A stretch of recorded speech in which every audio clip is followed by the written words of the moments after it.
Hello students, আমার চ্যানেলে তোমাদেরকে স্বাগত। 2026 মাধ্যমিক পরীক্ষার্থীদের জন্য চলছে ইতিহাস ক্লাস। শুরু করছি দ্বিতীয় অধ্যায় থেকে এসএকিউ টাইপের কোশ্চেন। ভিডিওটা প্রথম থেকে শেষ পর্যন্ত দেখবে, একটু স্কিপ করবে না। আর চ্যানেলে যারা নতুন আছো তারা অবশ্যই আমার চ্যানেলটা শেয়ার করো, সাবস্ক্রাইব করো, আর পাশে থেকে বেল আইকনটি প্রেস করে রেখো। দ্বিতীয় অধ্যায় থেকে আমি কিন্তু 47টা প্রশ্ন করিয়ে দিয়েছি। তোমরা যদি বলো আমি আর একদিন ভিডিও করব, ঠিক আছে, আমি নিয়ে আসবো, শর্ট প্রশ্ন নিয়ে আসবো, প্রত্যেক দিনই নিয়ে আসবো। তবে একটা কথা মনে রেখো, আমি প্রত্যেকটা ভিডিওর আগে শুরুতে বলি, শর্ট প্রশ্ন করতে গেলে কিন্তু তোমাকে বইটা খুঁটিয়ে পড়তে হবে, অনেক শর্ট প্রশ্ন তোমাকে কিন্তু প্রিপেয়ার করে যেতে হবে, ঠিক আছে। তোমরা অবশ্যই শর্ট প্রশ্নের জন্য মানে প্রথম থেকে একেবারে ঠিকঠাক করে পড়া শুরু করো। আর আমি যে ভিডিওগুলো, যে শর্ট প্রশ্নগুলো দিচ্ছি সেগুলো অবশ্যই ভালো করে দেখো, কারণ এখান থেকে তোমরা কিন্তু প্রচুর প্রশ্ন পাবে।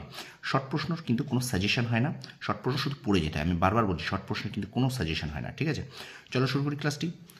দ্বিতীয় অধ্যায় থেকে শুরু করছি ক্লাসটি আমরা ইতিহাসে। চলো, প্রথম প্রশ্ন বলছে, ক্যালকাটা স্কুল বুক সোসাইটি কবে প্রতিষ্ঠিত হয়?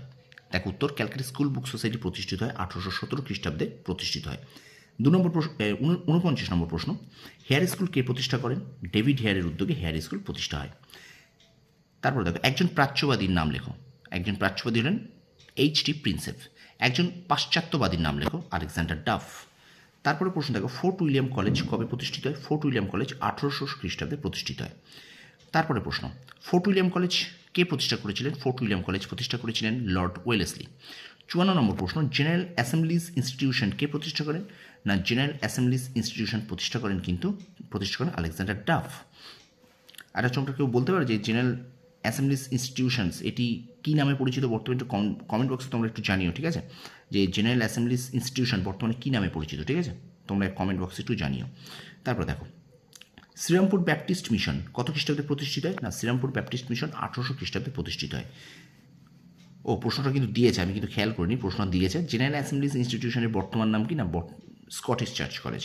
56 নম্বরের প্রশ্নটা আছে, আমি এটা খেয়াল করিনি, তাহলে জিজ্ঞাসা, ঠিক আছে। আচ্ছা, তারপর দেখো, শ্রীরামপুর ত্রয়ী, তা এই প্রশ্নটা মানে জেনারেল অ্যাসেম্বলি ইনস্টিটিউশনের বর্তমান নাম কিন্তু স্কটিশ চার্চ কলেজ। আচ্ছা, শ্রীরামপুর ত্রয়ী কারা ছিলেন? উইলিয়াম কেরি, মার্সম্যান ও উইলিয়াম ওয়ার্ড। এটা কিন্তু দুইও আসতে পারে, ঠিক আছে। শ্রীরামপুর ত্রয়ী কারা ছিলেন? তো নামগুলো একবার দেখে নাও, উইলিয়াম কেরি, মার্সম্যান ও উইলিয়াম ওয়ার্ড। শ্রীরামপুর কলেজ কবে প্রতিষ্ঠিত হয় বা কত সালে প্রতিষ্ঠিত হয়? না, 1818 সালে কিন্তু শ্রীরামপুর কলেজ প্রতিষ্ঠিত হয়।